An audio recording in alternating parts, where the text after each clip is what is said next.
Hey guys, we're going to pick back up with our Bat in the Waiting Game. We are on Chapter 13. Things were going great for Bat, but then he kind of hit a rough spot, so let's see what happens. By the end, 7th inning stretch. Remember, he's with his dad, where he doesn't want to be. By the 7th inning stretch, Bat's whole body felt twitchy from standing. Dad loved the 7th inning stretch. He called it a fun tradition. Bat thought that the 7th inning stretch was the earliest possible opportunity to get Dad to leave a baseball game. If the score wasn't close, sometimes Bat could convince Dad to head over after everyone finished singing "Take Me Out to the Ball Game."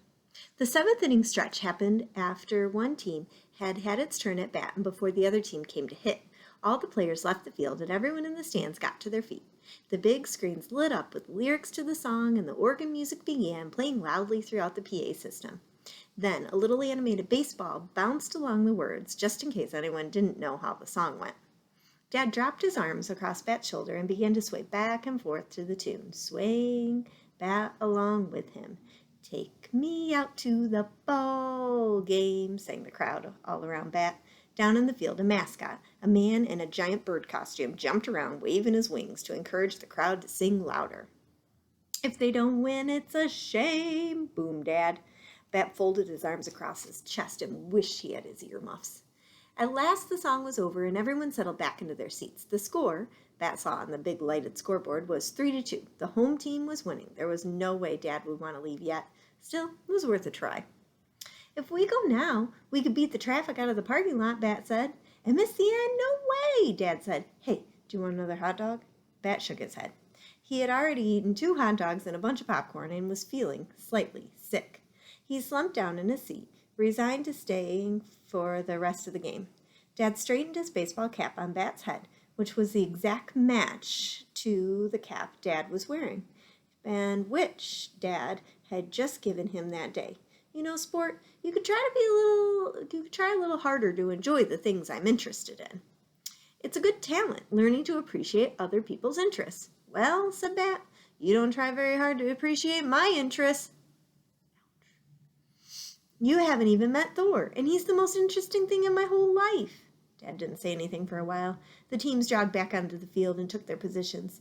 The fielding team threw the ball around to warm up, and then the batter came to home plate just as the game started up again. Just then, Bat thought that maybe Dad hadn't heard him at all. He said, "You know, Sport, you're right. I should have met the little fella by now. I'm sorry it's taken me so long, but I'll tell you what. You let me tell you a few things about baseball and try your best to enjoy the rest of this game. And tomorrow I'll drop by, when I drop you off with your mom, we'll spend some time together with Thor. How does that sound?" Bat smiled. It sounded good. "Okay," Dad said, as he settled back into the seats after the final visit to the concession stand. Though Bat had no more room for hot dogs, he found he could make a little space for some ice cream, for some cotton candy. "Let me tell you a few things that I love about baseball, starting with the most important one, the stats." The stats?" Bat guessed. He knew how much his dad loved keeping track of the players' statistics. Hitting, pitching, fielding, base running. Dad had a whole stack of notebooks that he kept at the top drawer of his desk dedicated to keeping track of statistics. "The stats are pretty great," Dad said, "but it's not the stats that I like best." "Is the hats?" Bat asked. Dad had a shelf in his closet that he kept a collection of baseball caps. He liked to wear a cap for whatever team he was cheering for, whether there was a game or it was on TV. It's not the hats," Dad said. "The food? Nope. The crowds? Nope. The mascot?" Dad laughed. "It's not a mascot. I give up. What's your favorite thing about baseball?" "It's this," Dad said, relaxing in his seat and putting his arm around Bat's shoulders again. "This right here, sitting next to someone I love, having a snack and something to drink and enjoying the outside air together, spending time together, being with you."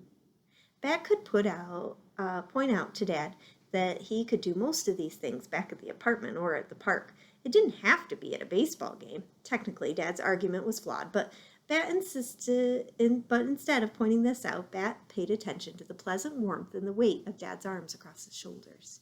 He pinched off some of the cotton candy and popped it in his mouth, enjoying the way it changed from fluffed into melted sweetness. He looked across the field, not trying to keep track of the players or the score. Instead, he tried to melt a little, like the cotton candy, and just be happy to be right there at the game with his dad. The moment was sweet. Not quite as sweet as cotton candy, but pretty close. Chapter 14, Yarrow and Sloke. At school on Monday, Bat and Israel got used to Mr. Grayson's computer to research the best vegetables for a skunk diet. They found a website that had sample menus for skunks. It said that young skunks, once weaned off from formula, should be fed 4 times a day and should get a mixture of vegetables, a protein like chicken or fish, some sort of grain or crushed up nuts, and occasionally some fruit for a treat. Sounds like a real person's diet, Israel said. Well, skunks are omnivores like people, Bat said, wishing the website had a list of the vegetables that tasted best to skunks, but all it said was mixed vegetables, frozen or fresh. So what do you want to plant? Israel asked. I don't know. What's your favorite vegetable? Well, I like avocados, Israel said. Avocados are fruit, and they're from trees, Bat said. We can't grow those in a garden box. Oh, said Israel, and then he said, hey, I have a great idea. Israel's idea was to make a survey in the class, asking everyone to write down their 5 favorite vegetables. Then we can figure out which vegetables are the most popular and we can plant those. Bat nodded. I like it. Very scientific. When they told Mr. Grayson the idea, he said he wanted to use the copy machine in the office. So Bat and Israel made a survey. Pick your 3 favorite vegetables from this list. Number them 1, 2, 3. Asparagus, Brussels sprouts, broccoli, cabbage, carrot, corn, kale, lettuce, spinach, squash. Bat wanted to include every vegetable they found on the website that listed all the vegetables in alphabetical order, but Israel said, I don't think anyone in our class knows what yarrow or sloke even are, Bat. So Bat compromised to just 10. Then they took the hall pass, which was on an old flip-flop with a walking pass written on the sole, and headed to the front office to make their copies.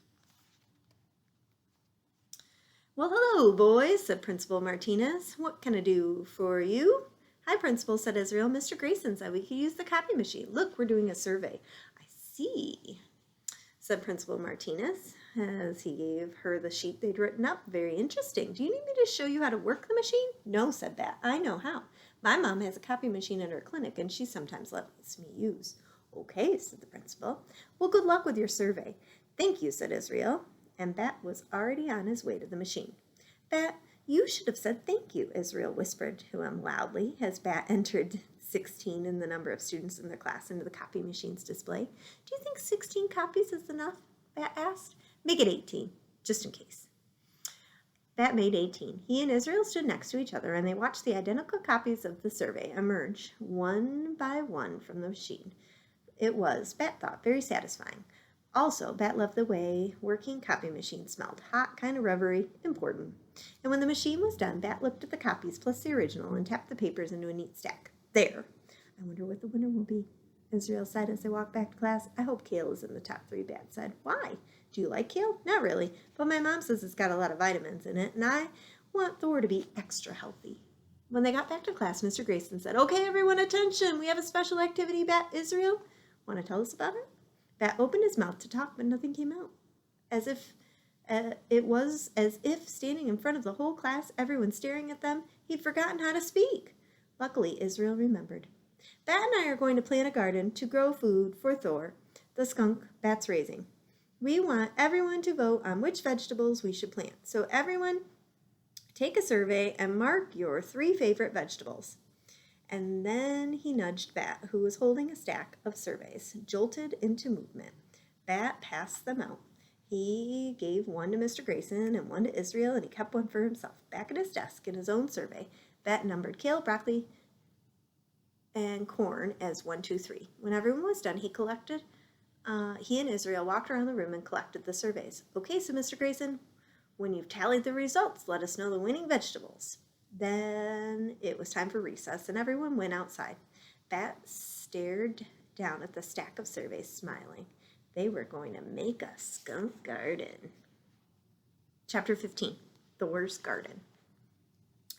Carrots, corn, and kale, Bat told Mom on the drive home from school. Carrots, corn, and kale. Bat told Janie when she got home, interrupting the song she was singing. Carrots, corn, and kale, Bat whispered to Thor as he fed him in that afternoon bottle, cradling his squirmy, eager, black and white little body.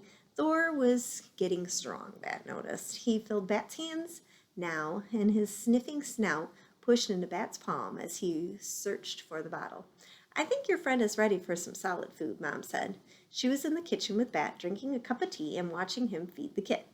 Carrots, corn, and kale, Bat said again. Yes, said Mom. Those sound like great choices for a skunk garden. Let's try something a little easier to digest. In the meantime, she set down her tea and took a slice of bread from the loaf in the toaster, and she pulled it away the crusts and cut the softest center of the slice into tiny little cubes, and then she dipped some of the formula on the plate of breadcrumbs and waited until it had soaked in and the bread was soft. And then she set the plate on the floor and then said, let's see what he thinks. Bat sat on the floor and made a V with his legs around the plate of bread. Gently, he set Thor down at first, and the little kit stumbled and he got his legs underneath him. His tiny nose went up like it smelled food, and he wove his way over to the plate, his tiny bushy tail behind him. When he got to the plate of bread, he sniffed around for a bit. Bat didn't know if he would eat it. Maybe he doesn't like bread, he said to Mom. Give him a minute, Mom said. She had set him down on the floor right next to Bat, and then she watched together as Thor climbed up into the plate with his front legs and dipped his mouth down toward the food. Sniff, sniff, sniff. Then his tongue emerged and touched the bread. Then he licked it. Then he got even closer, opening his mouth, and he took a bite. Ooh, some sun. He's eating, Bat said. He sure is, Mom said. Thor chomped down on the plate of formula-soaked bread, and then he turned away from it. Bat scooped him up and wiped his face clean with a napkin that Mom handed him. They grow up so fast, don't they, Bat? Mom said. Bat nodded. He was proud of Thor, but he knew what it meant that Thor was learning to eat on his own. It meant that he was one step closer to being able to return to the wild, one step closer to not needing Bat anymore. I kind of wish he still needed to be bottle-fed, Bat said. Babies can't stay babies forever, Mom said. She stroked Bat's hair and stroked Thor. Thursday afternoon, Bat and Tom and Israel took the little black truck to the nursery to get supplies for the skunk garden. Bat and Israel had written a list of supplies, and Mom had checked in the night before. She crossed off shovel and hoe because she said they already had those things in the shed. That still left carrot seeds, corn seeds, kale seeds, fertilizer. Not a very exciting list. When they found everything they needed, Tom drove them all back to the Bat's house so they could get to work. Bat had never been in his house without another member of his family being there, and he wished suddenly that Janie were home. Not because he wanted to make him a sandwich, not because he needed anything from her, just it would have been nice to have her there. He found the key just where Mom promised she would leave it, under the second biggest potted plant in the front porch because the biggest one is too heavy to move, and he used it to open the front door. Then, standing in the hallway with Tom and Israel, Bat suddenly felt very shy. But Israel raced straight through to the kitchen, down the steps, and into the backyard. Come on, Bat, let's garden. Half an hour later, the garden box was planted. Bat had a couple of pieces of wood and old paint in the shed. When Bat and Israel were done smoothing the dirt over, he said, "What do you boys think of this?" It was a signpost that read, Thor's Garden. "It's perfect," said Bat. Tom hammered the sign into the dirt, and they all stood together admiring it. Now, they just had to wait for the plants to grow. And that's where we'll stop for today. The next chapter is called The Sleepover. Sounds good. See you next time.